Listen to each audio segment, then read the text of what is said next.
बेंगलुरु में हलसूरू के गुरुद्वारा श्री गुरु सिंह सभा में 2.5 साल की तज़ीन और आराइश के बाद आज गुरु नानक जयंती रवायती और शानदार कीर्तन और लंगर के साथ मनाई गई। तकरीबन 30,000 अकीदतमंद सिख मजहब के बानी गुरु नानक को खिराज अकीदत पेश करते हुए इस जश्न में शिरकत करते हैं। हर साल इस मौके पर नगर कीर्तन और जुलूस से नानक के इत्तेहाद की तालीमात और रूहानियत के जरिए बिरादरियों को जोड़ने के पैगाम को दोहराया जाता है। हलसूरू का ये गुरुद्वारा 2.5 साल से मरम्मत की गर्ज से बंद था, लेकिन इस साल कर्नाटक हुकूमत की मदद से इस मरतबा यहाँ गुरु नानक जयंती धूमधाम से मनाई गई। वाहिगुरु जी का खालसा, वाहिगुरु की फतेह। आज के दिन हम हमारे पहले गुरु जी श्री गुरु नानक देव जी का प्रकाश पुरब मना रहे हैं।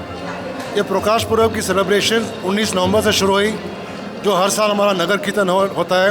शहरों में जाके प्रकाश की बाणी में बाने बनाते हैं। उसके बाद घर घर में जाके हम कीर्तन करते हैं। आज का जो दिन है आखिरी दिन है। आज का दिन उनका जन्मदिन है। सुबह 3 बजे से लेके रात के 11 बजे तक कीर्तन और अखंड पाठ, कीर्तन और पाठ ऐसा चलता रहेगा। इसमें सिखों के अलावा दूसरे कौम के लोगों को भी हिस्सा पाएंगे और साथ में जो भी आ जाएगा मत्था टेके के लिए गुरुद्वारे में, उनको लंगर मिलेगा। लंगर भी हमारा एक सिखों का बहुत बड़ा परिणाम है जो हमारे गुरु ने दिया था। लंगर में हर जाति के हर किस्म के लोग एक साथ बैठ के लंगर खाते हैं। ये प्रोग्राम जो है हर साल मना रहे हैं और आज भी हमारे नवे गुरुद्वारा साहब में मना रहे हैं। ये गुरुद्वारा साहब 2.5 साल के लिए बंद था रेनोवेशन के लिए। कर्नाटक गवर्नमेंट ने हमारी मदद की, कुछ पैसा उन्होंने पाए, कुछ संगत ने पाए, साथ में मिलकर ये अच्छा गुरुद्वारा बनाया। इसी के साथ मैं पूरे कर्नाटक जो लोगों को बधाई देना चाहता हूँ। और गुरु नानक का जो मैसेज है, नाम जपो, हमेशा अल्लाह का नाम याद करो, वंश रखो, जो भी आप कमाते हो गरीबों से बांटो और जो भी आप काम करते हो सफाई से और मेहनत से करो। वाहिगुरु जी का खालसा, वाहिगुरु जी की फतेह। यहाँ कोई भी जाति का आदमी आ सकता है। नो डिस्टिंक्शन ऑफ रिलीजन और कास्ट, ऊंच नीच, ऊपर अमीर गरीब सब लोग आते हैं इधर। और यही तो खासियत है गुरु नानक के। कई लोग उसको पीर बनाते हैं, सभी उसको गुरु बनाते हैं। और गुरु नानक का यही था मैसेज कि हमारा जो मैसेज है ये मानवता के लिए है। और अगर मानवता का मैसेज है तो हम सब उसी में शामिल हैं। तो हमारी खुशी है कि हमारे आज प्रोग्राम में भी सब किस्म के लोग हमारे साथ शामिल हैं। कोई भी अंदर गुरुद्वारे में आ सकता है, मत्था टेक सकता है, नीचे जाके लंगर खा सकता है। वाहिगुरु जी का खालसा, वाहिगुरु जी की फतेह। आज हम यहाँ गुरुद्वारा में हलसूर गुरुद्वारा श्री गुरु सिंह सभा में श्री गुरु नानक देव जी का प्रकाश पर्व यानी कि जयंती मना रहे हैं।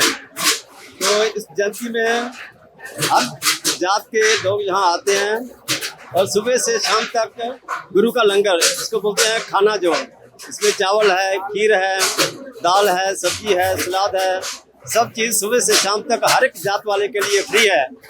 सब लोग आके मिलके बैठ के यहाँ पर पंगत में बैठ के खा सकते हैं, चाहे कोई गरीब हो चाहे अमीर हो, सबके लिए एक ही जगह है, कोई बड़ा छोटा नहीं है। ये सुबह से शाम तक चलेगा।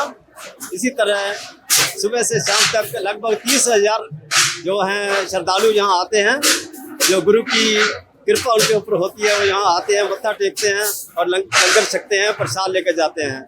वाहिगुरु जी का खालसा, वाहिगुरु जी की फतेह। So langar was initially started by Guru Nanak Dev Ji, and the idea behind that was nobody should be hungry. We can feed whatever people, how many people we can, and that's what once when Guru Nanak Dev Ji started, it's been continued forever since.